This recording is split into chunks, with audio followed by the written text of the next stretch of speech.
Alors, on continue dans ce qu'on avait dit les dernières semaines, enfin les derniers jours, sur le Rambam qui va nous lister des listes de choses qui vont empêcher une personne de faire tchouva. Alors, pas l'empêcher complètement, mais lui rendre très compliqué la tchouva. Une de ces choses-là, c'est quoi? Il donne un exemple. Une personne il a oublié de ramener son sandwich au le midi, il voit son copain et il dit « Dis-moi, ça te dérange, je peux me passer un peu ton sandwich? Je peux te prendre une part de pizza ?» Et il le prend. Ah, et alors pourquoi il doit faire tchouva? C'est pas le problème. L'autre il l'a donné, il l'a pas volé. Il l'a pas volé. Mais pourquoi est-ce que l'autre lui donne la part de pizza?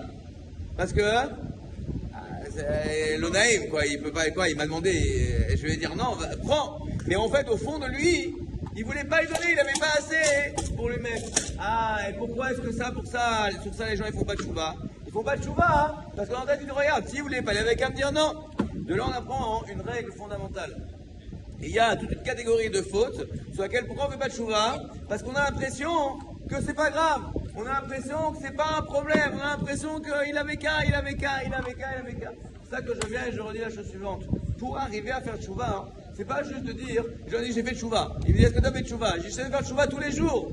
Si tu veux faire tchouva, il faut prendre le temps de réfléchir aux finesses des choses. Tu t'arrêtes. Est-ce que ça c'était bien? Est-ce que ça c'était pas bien? Est-ce que j'avais le droit de faire ça? Est-ce que j'avais pas le droit de faire ça? Il faut écouter des shiurim. Le Ramban, il a écrit une lettre à son fils, très connu, Guéret Ramban.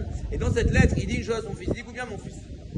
Dès que tu dis quelque chose, tu t'arrêtes, tu prends un petit moment et tu réfléchis dans ce que tu as étudié, s'il n'y a pas quelque chose qui est en lien avec ta vie.